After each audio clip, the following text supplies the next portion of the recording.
Tuloy mo daw. Yes, sir. Para makasama ka sa ano. Sige vlog, papanoorin ko yan.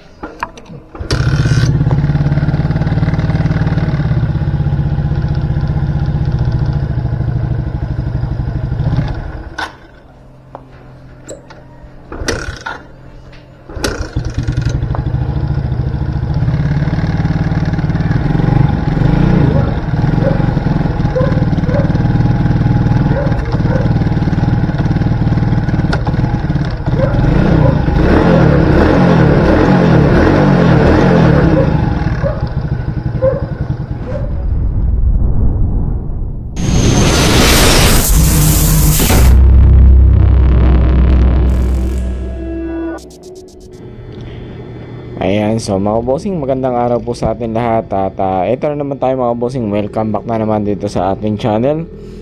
For today's video natin mga bossing, ayan, so kung makikita nyo, mayroon lang tayong isang home service na motor ng ating tropa. So yung motor na isa home service natin mga bossing, ito ay nagawa ko na from 1 week ago.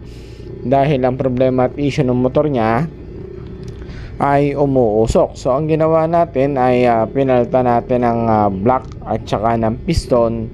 So nung mapaandar natin ang unit ay doon natin nalaman kung ano ba talaga yung naging dahilan ng kung bakit umusok at nasira yung kanyang block at saka yung piston.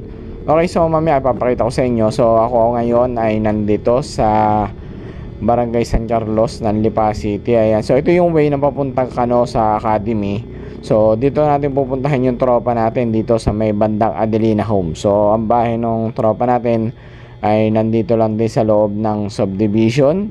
At ayan, nandyan na pala siya. So dapat ay titigil pa ako para kontakin at ayan, nandyan na pala siya, nag-aantay na sa atin. Okay, so ipapakita share ko sa inyo paano yung gagawin nating pag-aayos at pagre-resolve sa problema ng motor ng tropa natin. So yung issue at problema ng motor ng tropa natin ay po pwede natin i-apply sa kahit anong FI or FI unit. Dahil ang problema at issue ng motor na to, mamaya papakita ko sa inyo. Okay, so ayan, nandito na tayo mga bossing. Ito yung motor na sinasabi ko sa inyo na aayusin natin. So nakaraan na isang linggo, ito ay naayos na natin. Napalitan na natin ng block at saka ng piston. Kasi ang problema, hindi ko pinagamit ulit sa kanya ang kanyang unit. Okay, so kung makikita nyo, ayan, napakatagal na nitong napatambak dahil hindi nga ito maayos-ayos ang kanyang unit. Ang nangyari, ayun. So sabi ko nga sa kanya, nagtagal pa na another 1 week kasi meron ka naman pyesa na pinabili. Kasi hindi ko pinayagan na gamitin niya yung unit kahit okay na, hindi na umuusok. So ang problema, hindi ko mapagamit sa kanya kasi merong isang issue at problema ng kanyang pyesa, kaya hindi ko mapagamit. So ngayon dumating na yung pyesa, so ipapakita ko na lang sa inyo kung ano yung issue at problema. Ito yan mga bossing. Para makasama ka sa ano. Sige vlog, papanoorin ko yan.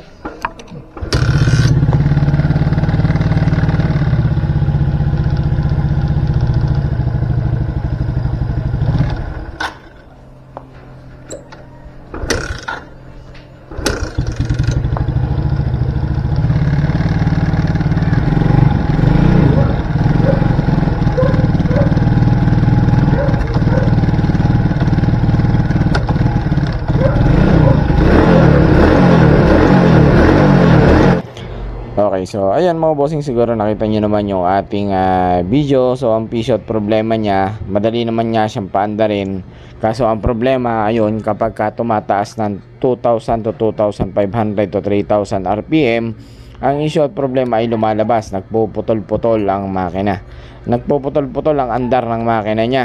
So pag hindi mo rin siya po pwedeng biglayin ng pag-throttle dahil nga namamatay yung unit. So kapag ganyan at issue at problema mga bossing, so ito na may na-check ko na nung una kasi nga nagpabili na ako ng pyesa.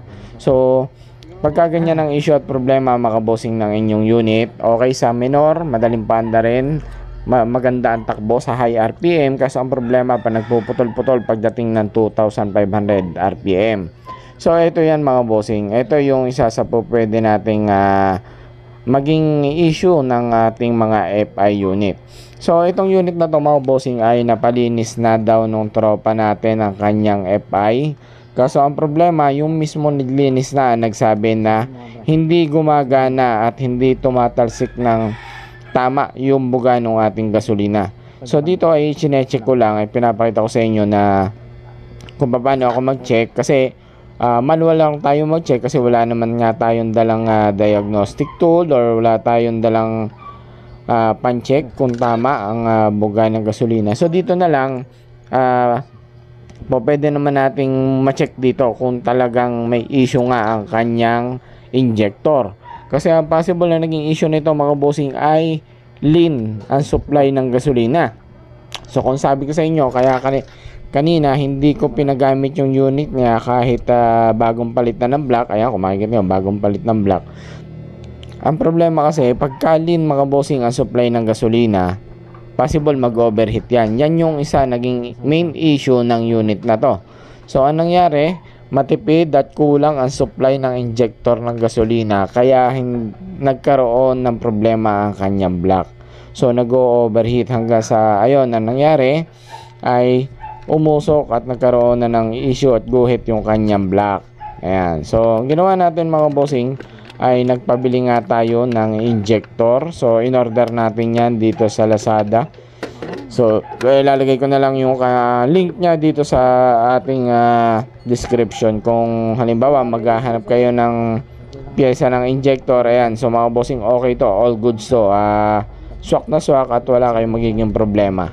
Okay? So ilan na rin yung napalta natin ng ganyang fuel injector na unit. So all goods at wala naman naging problema. So ang issue at problema is still the same. Ganun din kapag tumataas ang 2,500 RPM, nagpuputol-putol, minsan namamatay pa. So madali siyang paandarin, pero ayun, doon lumalabas talaga yung problema. Pero pag high RPM, okay lang. Kaso ang problema, linya yung gasolina. Ayun ang magiging problema niya mga bossing. Maapektuhan ang inyong block at saka yung inyong piston. Okay? So dito ay pinapalitan na natin ng injector. So sa pagpapalit ng injector ay napakadali at napakasimple lang. Ayan. So kung ano yung nakikita nyo sa video, kung paano natin ginagawa is ganun lang siya kadali. Okay? So wala rin naman tayong gagawin dito pagre-reset ng ECU or kung ano man. Huwag nyo lang pong tatanggalin ang ating injector ng buhay ang ating susi. Okay? So ayan, so kung makikita nyo yung butas ng ating injector, so hindi lang siya mapokus dito sa aking camera. Pero yung butas ng injector mga bossing, yan po ay napakaliliit at may 4 na butas. So sabi ng tropa natin, nung pinalinisan daw niya yung kanyang injector, ay hiniran daw isang hindi gumagana dun sa butas ng kanyang injector. Kaya sabi ay kaya ganun yung problema. So sabi ko nga lang sa kanya, so alam na pala nila na yun ang issue at problema. So bakit hindi pa pinaltan kaagad? Para hindi na umabot sa nangyari ay napaltan pa ng nasira pa yung block at saka yung piston. Okay, so kapag gano'n na issue problema, agapan nyo na mga bossing. Ayan. So ito na yung brand na nabili natin. So yung brand na nabili natin mga bossing ay TTGR. Ayan. So nasa mga 500 plus lang ito mga bossing. So napakamura, napaka sulit na nitong fuel injector na to.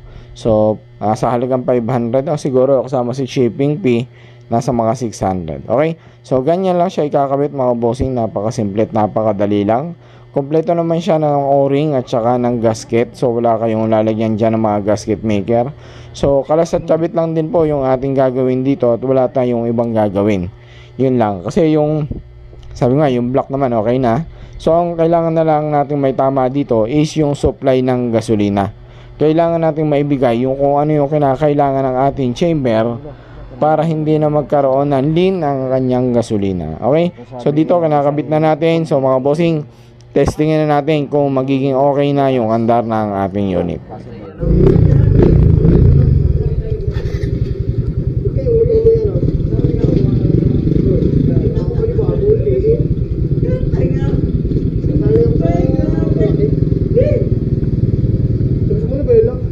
Ha?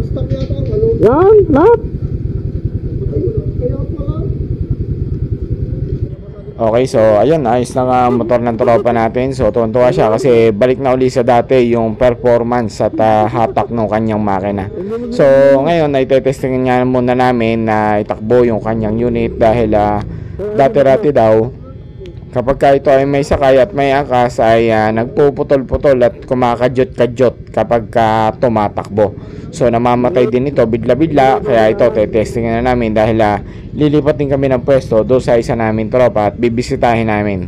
Okay, so uwi muna kami sa kanila at ayan, testingin natin mga bossing. Okay, so ayun lang mga bossing. So maraming salamat sa inyong panonood. So till next video po natin mga bossing, huwag po kayo mawawala.